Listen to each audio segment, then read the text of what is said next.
Manana ny lohahevitra hoe Krismasy Fahasoavana isika amin'ity taona 2020 ity. Araka izany ny lohateny rehetra izay anarantsika eto dia mihodina amin'izany Krismasy Fahasoavana izany avokoa. Ka ny androany fanombohan'izao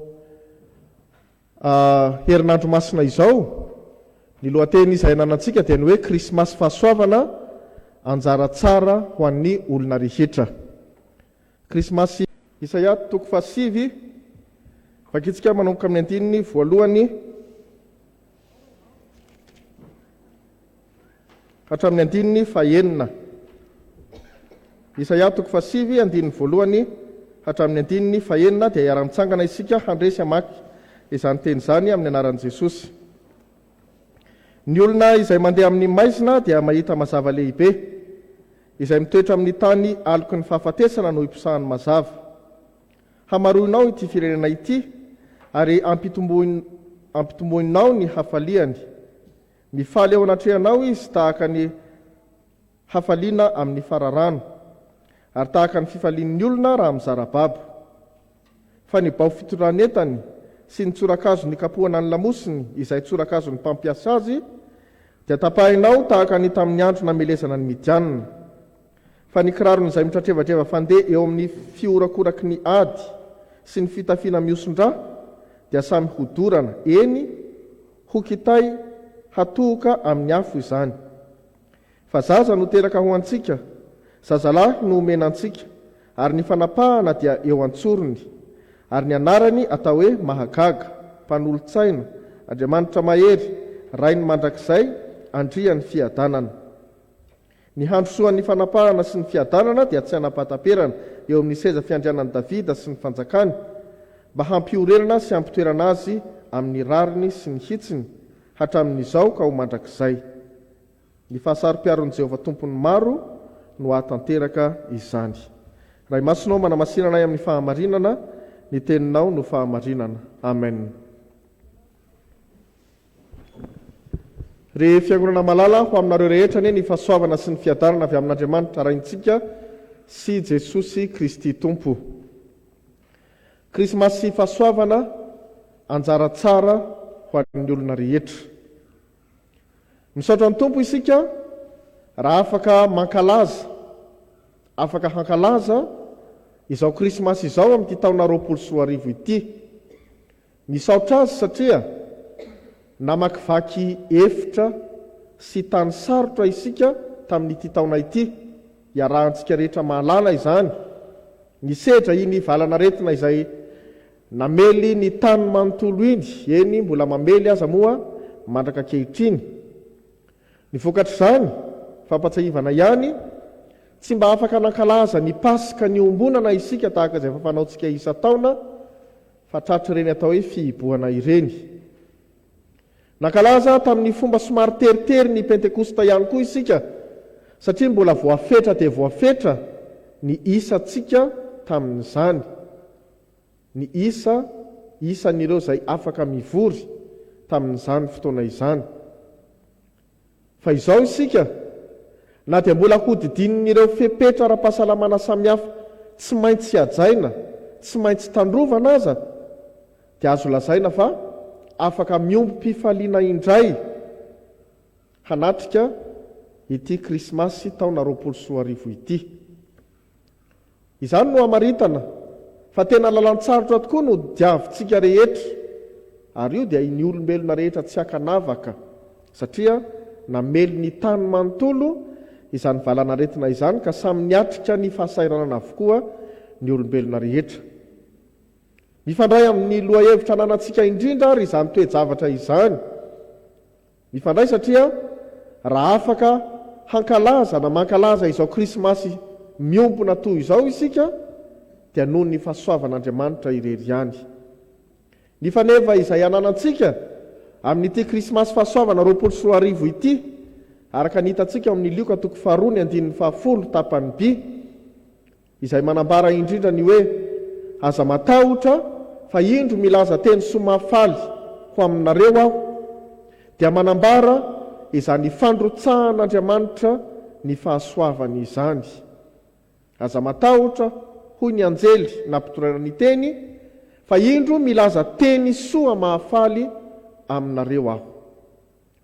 Mamaritra ny fahasoavan'Andriamanitra indrindra ny fanononana izany teny soa mahafaly izany, satria matoa ambaran'ny anjely hoe aza matahotra dia misy zavatra izay manahirana ireto olona nivantanany teny reto zany nanodidina azy, ka ny anjely no tonga mampahery azy ireo manatrika izany zavatsarotra izany, kanefa ihany koa manaisotra avy hatrany izany tahotra noho ny fanatrehana zavatsarotra izany. Ny fanaisorana izany tahotra sy ny orooro izany dia io filazana ny teny soa mahafaly io, fahasoavan'Andriamanitra izany. Fanontaniana vitsivitsy ary no apetratsika hiresahana indrindra izao loha hevitra izao. Ny fanontaniana voalohany dia ny hoe inona marina moa no atao hoe fahasoavan'Andriamanitra? Inona marina ny atao hoe fahasoavan'Andriamanitra? Amin'ny fahazaran'ny kristianina rehetra, amin'ny fahazaran'ny olombelona maro, ny amaritana ny fahasoavana dia ny fandraisana fitahiana manokana, ny fitomboan-karena, ny fiavahana miohatra amin'ny be sy ny maro, ny fahazona izay rehetra irina sy ilaina. Izany no famaritan'ny kristianina ny hoe fahasoavana. Fa raha mijery ny fototra isika, ny atao hoe fahasoavan'Andriamanitra dia toe-pon'Andriamanitra io. Toe-pon'Andriamanitra ny fahasoavana. Izy ilay mijery midina, izy ilay tsy mionona mitoetra ny fahalebiazany sy ny fahamboniany fotsiny, fa tena mahavita mandao izany toerana ambony sy be voninahitra izany, ka midina amin'izay tsy tokony sahiranana akory. Izany no famaritana voalohany indrindra ny atao hoe fahasoavan'Andriamanitra. Toe-po ao amin'Andriamanitra mahavita mijery midina. Nahoana no lazaina hoe mijery midina? Satria fantatra loatra fa izany Andriamanitra izany dia avo manerinerina, mitoetra amin'ny toeram-boninahitra ambony indrindra, ary tsy misy manana voninahitra tahaka azy. Koa ny olombelona izay nohariana, ny zavatra rehetra izay asan'ny tanan'Andriamanitra dia ambany toerana no rahoarina amin'izany toerana misy an'Andriamanitra izany. Kanefa noho io fahasoavan'Andriamanitra io dia tsy sitrak'Andriamanitra hisy elanelana goavana eo amin'ny olombelona nohariny sy izy tenany. Dia ny fanafoanany izany elanelana izany no mahatonga azy manana ity toe-po mijery midina ity. Dia izay no atao hoe fahasoavan'Andriamanitra. Famaritana voalohany izay. Fa ny famaritana faharoa dia famaritana mifamatotra amin'ny tenan'Andriamanitra. Fa ny fahasoavana dia izy tenany mihitsy. Andriamanitra tenany mihitsy no antsoina hoe fahasoavana, satria ao amin'Andriamanitra dia tsara avokoa. Tsy misy faharatsiana miompona amin'Andriamanitra. Eny, raha miasa izy dia miasa maneho ny fahatsarany. Fantatsika loatra ny fomba namoronana izao tontolo izao, fa tamin'ny andro rehetra dia nanambarana izany fahatsaran'Andriamanitra izany. Fantatsika ihany koa fa ny fikendren'Andriamanitra ho an'ny olona dia hevitra hitondra fiadanana, araka ny fahaitsika ao Jeremia 7:20 ny andininy voalohany, izany hoe mikendry izay hitoeran'ny olona ho amin'ny fahatsarana isan'andro isan'andro. Ary tsy hafa moa izany fiadanana izany fa ny famponenan'Andriamanitra azy ho eo amin'ny sahany, lavitry ny fahoriana, lavitry ny olana samihafa, lavitry ny fikorotanana.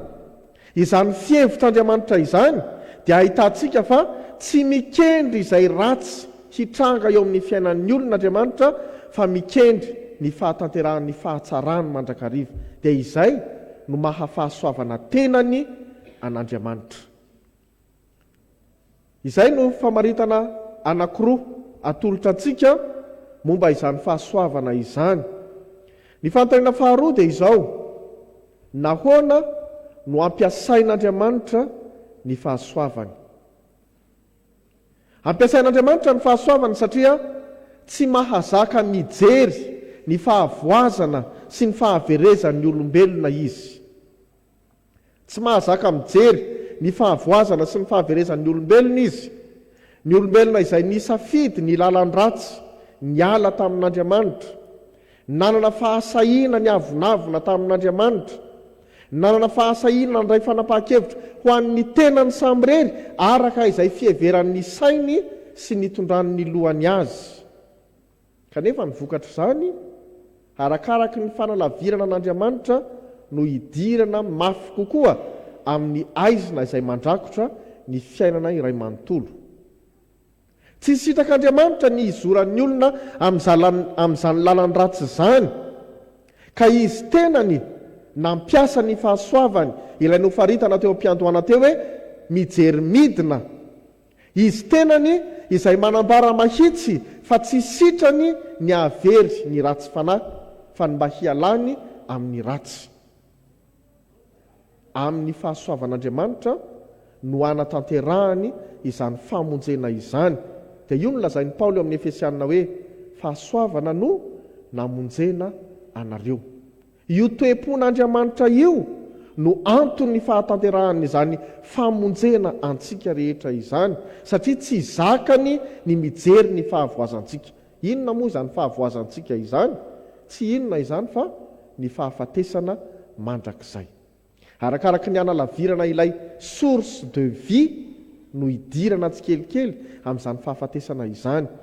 Mazava be io fa arakaraky ny analavirantsika ny loharano-kahazavana anankiray no mahatonga antsika mahatsapa fahamaizinana tsikelikely. Koa rehefa miala miamisitaka an'Andriamanitra izay loharanony fiainana ny olombelona amin'ny izorany amin'izany lalam-pahotana izany, dia mazava fa miamiditra amin'ny aizina izy, ary ny fiafaran'izany aizina izany dia ny fahafatesana. Izay no anambaran'ny tenin'Andriamanitra hoe fahafatesana no tampony ota. Tsy zakan'ny fon'Andriamanitra izany, satria no arian'Andriamanitra ho amin'ny fahavelomana ny olombelona, dia izy manambara hoe satria velona aho dia ho velona koa ianareo. Fa ny fahatanterahany izany fikasan'Andriamanitra hamelona izany dia amin'ny fahasoavany irery ihany, amin'ilay toe-pony irery ihany, amin'izay ampiariariany amin'ny olombelona, fa tsy sitrany ny hizoran'ny olona amin'ny lalan'ny faharatsiana. Izany no antony voalohany ampiasan'Andriamanitra ny fahasoavany, na iainan'Andriamanitra io toe-pony io. Fa ny antony faharoa izay miombona amin'izay ihany dia ny fitiavan'Andriamanitra hampitoetra ny olona amin'ny fahatsarana hatramin'izay nahariana azy. Izany no fikendren'Andriamanitra, mba hiverenan'ny olona indray ao amin'io fahatsarana izay efa nahariana azy hatramin'ny voalohany io. Ary ny fiverenana amin'izany fahariana voalohany izany dia tsy inona fa ny batisa. Ny batisa izay lazaina amin'ny teny hafa hoe fahateraham-baovao. Eny tokoa, ateraka indray ny olona, izany hoe nohariana indray ny olona, atsangana olom-baovao izy mba hiditra ao amin'ilay fiainana feno fahatsarana, hiditra ao amin'ilay fiainana mandrakizay, satria ny batisa no varavarana hidirana amin'izany fiainana mandrakizay izany. Fahariana vaovao ny batisa, ary izany no mahatonga antsika manana ny fanaka fanaovana batisa izay hitantsika ety aloha ety, valorirana. Octogonal moa ny filaza azy amin'ny teny frantsay. Valorirana satria ny fito voalohany dia manondro indrindra ilay fahariana voalohany. 7 andro ny fahariana voalohany. Fa ny fahavalony kosa, mahavalorirana azy, dia anondrona indrindra ilay fahariana vaovao. Raha atao amin'ny teny hafa izany dia hoe manondro ny 8e jour. Rehefa tapitra ny 7 jour ilay fotoam-pamoronana izay noravahan'ny olombelona, dia niasa mafy Andriamanitra nanatanteraka ny famoronana vaovao ao amin'ny batisa. Andro vaovao izany. andro vaovao eo amin'ny fiainan'ny olombelona hanambarana ny hoe nateraka indray isika amin'ny alalan'ny batisa. Izany no ananantsika io fanaka io ho valorirana manondro izany 8e jour izany, fahariana vaovao. Io no kendren'Andriamanitra amin'izany fampiasany ny fahasoavana izany. Koa raha tafiditra amin'ny fiainana ny batisa ny olona anankiray, dia mizaka indrindra, migoka indrindra izany sitrapon'Andriamanitra mampiaina azy ny fahasoavana izany izy. Satria averin'Andriamanitra ao amin'ny fahatsarana ilay olombelona izay nilomano tamin'ny fahotana teo. Averin'Andriamanitra ho ao amin'ilay araka ny sitrapony tokoa ilay olombelona izay nanosika an'Andriamanitra tamin'ny finiavana ratsiny teo. Fanontaniana fahatelo hamela belarantsika ity lohahevitra ity dia ny hoe mifidy olona ho asoavina ve Andriamanitra. Mifidifidy olona ho asoavina ve Andriamanitra. Ny valiny mahitsy izay azo antoka fa iombonantsika dia izao: tsy mifidifidy olona Andriamanitra, fa ny olona rehetra, ny olombelona rehetra dia tiany hiaina izany fahasoavana izany. Mandray ohatra vitsy isika mialoha izay hanomezana ny fototra. Izy tena no manambara fa mampiposaka ny masoandrony amin'ny marina sy ny ratsy fanahy. Tsy misy fanavakavahana ao amin'Andriamanitra, tsy misy fepetrapetrak'Andriamanitra raha manobaka ny fahasoavany eo amin'ny fiainan'ny olombelona tsy hankanavaka izy. Fa ny olombelona no manana ny safidiny amin'izay maha olombelona azy, dia manana izay handraisany fanapahan-kevitra izy tena ny hoe hanaiky izany fahasoavan'Andriamanitra izany, sa handeha amin'ny lalan-tsainy amin'izay maha olombelona mpanota azy ihany. Io safidy io mantsy tena sarobidy amin'Andriamanitra io, fa endrika iray amin'izay ilazana hoe manana ny endrik'Andriamanitra isika olombelona ny safidy. Manana ny endrik'Andriamanitra isika amin'ny alalan'ny fananantsika izany safidy izany. Koa dia tena mahasarotiny n'Andriamanitra izany fanajana ny safidy ny olombelona izany. Mahasarotiny azy izany. Kanefa na dia sarotiny, na dia mamela malalaka ny olombelona isafidy aza izy, dia tsy mitsahatra kosa mibitsika amin'ny olombelona, manoro ny lalana tena izy, ka miteny amin'ny fitiavany sy ny fahasoavany hoe ity no lalana ka andehano. Izany no nahatonga azy manao fanambarana tena amin'ny fomba maro samihafa mba hampahafantatra ny maha izy azy an'Andriamanitra, ka hahatonga ny olona hanaiky ny hisafidy an'Andriamanitra, hisafidy ny lalan'Andriamanitra. Fanambarantena amin'ny alalan'ny asa, fanambarantena amin'ny alalan'ny teny endrika ahafantarantsika izany maha izy azy an'Andriamanitra izany, ireo karazany anankiroa ireo. Amin'izay ohatra noraisintsika izay hoe mampiposaka ny masoandrony amin'ny olona rehetra tsy hankanavaka Andriamanitra, dia afaka manamarina avy hatrany isika fa ny fiahian'Andriamanitra izay anankiray amin'izany fahasoavan'Andriamanitra izany dia tsy hanavahany na iza na iza. Fa ny fototra amin'izay famaliantsika io fanontaniana io hoe mifidifidy olona ho asoavina ve Andriamanitra, dia ny ivon'ny Baiboly manontolo, ny Jaona 7, ny 9:9. Haitsika tsy anjery io hoe fa toy izao no nitiavan'Andriamanitra izao tontolo izao. Nomeny ny zanan'ilay tokana mba tsy ho very izay rehetra mino azy, fa hanana fiainana mandrakizay. Ho an'ny olona rehetra no ikendren'Andriamanitra hahatanterahany izany fahasoavany izany. Ho an'ny olona rehetra no anaovan'Andriamanitra ny asany hahatsapan'ny olona rehetra fa Andriamanitra mamonjy izy. Ka na dia efa nizotra tamin'ny lalandavitra n'Andriamanitra aza ny olombelona rehetra, dia mbola indro Andriamanitra fa manjohy ny olombelona rehetra ihany koa. Izany no ilazan'ny mpanompon'Andriamanitra, nampitondrain'Andriamanitra ny teny faminaniana, araka ny teksta izay vao novakitsika tamin'ny omaly hoe ny firenena rehetra hitanjozotra hitady an' Jehova. Satria ho an'ny olona rehetra ny famonjena. Raha nanomboka nanao fanambarantena Andriamanitra tamin'izay ny fidianany firenena anankiray, dia mbola nolazaina tamin'izany fotoana izany mba haresy lahatra ny manodidina, ny jentilisa manodidina fa eksklusif ny famonjen'Andriamanitra ho an'ny vahoaka Israely ihany, ny famonjen'Andriamanitra eksklusif. Fa rehefa nivoatra izany fanambaranten'Andriamanitra izany araka ny fikendreny raha teo ny famonjena ho an'ny olona rehetra, dia tanteraka ny sitrapon'Andriamanitra amin'ny maha universel izany famonjena izany. Ny fahatanterahana dia isika mandray ny filazantsara tahaka an'izao. Tonga ty amintsika malagasy izany filazantsara izany, isika izay ambarany tenin'Andriamanitra hoe notononina tsy ho firenena akory hatr'izay. Fa ankehitriny nampanakekezina ao amin'i Jesosy Kristy. Vokatry ny fanambaranten'Andriamanitra izany fandraisantsika ny filazantsara izany, ka mipaka ty amintsika ny famonjen'Andriamanitra, satria ho an'ny olona rehetra no efa nanoman'Andriamanitra izany famonjena izany. Fahasoavana ho an'ny olona rehetra. Raha misy izay lazaina sanatria hoe tsy mandray ny fahasoavan'Andriamanitra, dia noho ny hamafy ny fony, noho ny fanakatonany ny masony tsy ahita izany tolo-tanana ataon'Andriamanitra izany. Noho izay tsy firarahinan'Andriamanitra mandrakariva, tsy ahatsapa izany finiavan'Andriamanitra mijery azy avy amin'ny toeram-boninahitra misy azy izany. Izay no antony mety tsy andraisan'ny olona ny fahasoavan'Andriamanitra.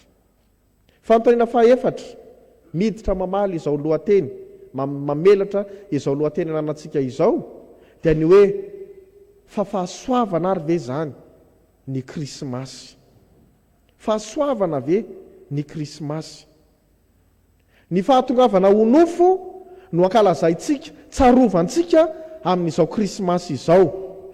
Fahatongavana ho nofo izay ilazana, anondrona, anononana, amaritana ny anaran'i Jesosy hoe amintsika Andriamanitra, Immanuela, amintsika Andriamanitra. Ilay Andriamanitra izay noheverina hatramin'izay fa amin'ny toerana avo manerinerina. Ilay Andriamanitra noheverina hatramin'izay fa tsy azo atonona noho ny famirapiratany voninahiny, tsy azo atonona noho ny fahamasinany indro, fa mitafy nofo izy ankehitriny ary manaiky miara-monina amin'ny olombelona mpanota. Izay ilay fanoazavaina tery ambony hoe fahasoavana, mira, toe-pon'Andriamanitra, mijery midina. Fa amin'izao Krismasy izao, tsy mijery midina fotsiny Andriamanitra fa tena midina amin'ny tenany, midina amin'ny vatatenany. Tsy nijanona amin'izany fitazanana ny olombelona avo lavitra izany fotsiny, satria mitoetra amin'ny avo manerinerina izy, fa nandray ny fanapahan-kevitra hanatona ny olombelona mpanota, hisisika eo amin'ny fiainan'ny olombelona mihitsy. Ary dia izay no ilazana hoe ny Krismasy mira fahatongavana ho nofo, incarnation. Tena finiavan'Andriamanitra hamerina ny olona ao amin'ny fahatsarana izany incarnation izany, satria amin'ny fidinan'Andriamanitra tonga nofo, amin'ny fisehoan'i Jesosy Kristy ilay antsoina hoe Immanuela, amintsika Andriamanitra, dia tanteraka io fikarakaran'Andriamanitra hamerina ny olona amin'ny fahatsarana io. Fa ny antondian'i Jesosy, ny misionan'i Jesosy, dia ny handray ny olona izay mitoetra ao amin'ny aizina noho ny fahotany, handray ny olona ka hamindra azy ao amin'ny fanjakany mazava. Dia io no ananantsika nivaky teny teo, ny tenin'Andriamanitra izay nanorenana izao fampianarana izao hoe ny olona izay mandeha amin'ny maizina dia mahita mazava lehibe, satria efa tanteraka ilay finiavan'Andriamanitra hamonjy ny olona rehetra. Efa tanteraka ny fahasoavan'Andriamanitra mijery ary manatona ny olona ka manafaka sy mamonjy azy. Izany no izy tena fahasoavana tokoa ny Krismasy. Ny fiainana izany, fahasoavan'Andriamanitra izany, Ny fandraisana izany fahasoavan'Andriamanitra eo amin'ny Krismasy na eo amin'ny fahatongavana ho nofo izany, ny fiainana izany no maha anjara tsara ho an'ny olona rehetra azy, satria atolotra Andriamanitra maimaim-poana araka ny sitrapony io zanan'ilay tokana io. Anjara tsara ho an'ny olona rehetra ny Krismasy fahasoavana. Ny anjara dia avy amin'ny teny hoe zara. Amin'izany dia misy tompona andraikitra io fizarana io. Misy tompona andraikitra manome na manolotra izany anjara izany. Tsy iza ny tompona andraikitra fa Andriamanitra. Koa raha lazaina fa anjara tsara ho an'ny olona rehetra izao Krismasy fahasoavana izao, dia tarihin'Andriamanitra hanampifaliana sahady isika satria manana anjara tsara ao aminy, amin'ny alalan'ny anomezany, amin'ny alalan'ny fanomezany ilay zanan'ilay tokana.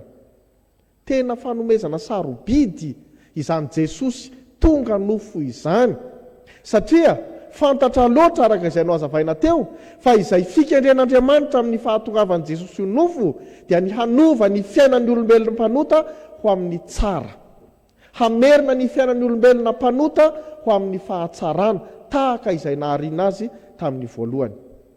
Koa ny fandraisantsika izao fahasoavana amin'ny Krismasy izao ary dia famerenan'Andriamanitra antsika rehetra hahatsiahy ny batisa. Eto gaga ihany sika hoe nahoana no ampifandraisana ny Krismasy sy ny batisa? Eny, tena afaka mifamatotra ireo ary ampifamatorina ireo, satria ny Krismasy dia fanatanteran'Andriamanitra ny fahasoavany hamonjy antsika. Ny batisa dia fanatanteran'Andriamanitra ny fananganany antsika ho zanany indray, fanavaozana antsika ho amin'izany fiainan'ny olom-baovao izany. Ka ilay Jesosy tonga nofo no antony ny fahatanteran'ny batisanao. Ilay Jesosy tonga nofo no antony ny fahatanteran'ny batisanao. Fa izy no mandray anao teo amin'ny toerana ratsy izay nisy anao fa izay, na tonga ny Paoly ny rehareha fatratra ny aminy hoe misaotra ny ray izay nampamendrika antsika hananjara amin'ny lovan'ny olona masina eo amin'ny mazava, ka naafaka antsika tamin'ny fahefan'ny maizina, namindra antsika ho amin'ny fanjakan'ny zanany malalany Jesosy Kristy izay ananantsika fanavotana dia ny famelana ny helontsika. Sambatra indrindra ary isika araka izany, raha manana tokoa izao Krismasy fahasoavana izao, koa ny anatrehanao ity fankalazana ny Krismasy fahasoavana ity, dia irina indrindra mba tsy ho amin'ny fahazarana fotsiny intsony, tsy ho amin'ny fahazarana fotsiny ihany, fa tena ilomanosanao amin'ny fifaliana, amin'ny fahafantaranao fa mbola miasa ho anao ao anatin'ny fahasoavany Andriamanitra mandraka ankehitriny. Ivelany ihany, endrika ivelany ihany izay ilazaintsika hoe fahasoavan'Andriamanitra no ananantsika tombonandro tahaka an'izao, fa ny fototra dia ilay fisahiranan'Andriamanitra mamerina anao ho amin'ny fahatsarany. Fa ny tombonandro anananao, ireny no lazainy ny tenin'Andriamanitra hoe fahasoavana anampy fahasoavana. Ny fahasalamana anananao, ireny no ampianarana antsika hoe fahasoavana anampy fahasoavana. Fa tsy fahasoavana fototra ireny, na ny vola mankarena eo am-pelantananao, tsy fahasoavana fototra ireny, fa ny fahasoavana fototra dia ilay Andriamanitra misahirana mikarakaranao ho amin'ny fiverenanao, ho amin'ny fahatsarana. Tonga nofo Jesosy Kristy zanak'Andriamanitra hahatanteraka izany fanamboarana anao ho olom-baovao izany indray.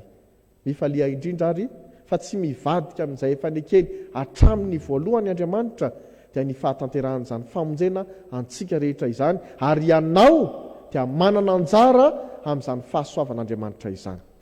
Voninahitra ho an'Andriamanitra ray zanaka ary fanamasina izay azy hatramin'ny taloha indrindra ka ho mandrakizay. Amen. Mitsangana raiso ny fitahiana. Ny fahasoavan'Andriamanitra ray, ny fitiavan'i Jesosy Kristy Tompo ary ny firaisana amin'ny fanamasina ho aminareo rehetra ny Amen.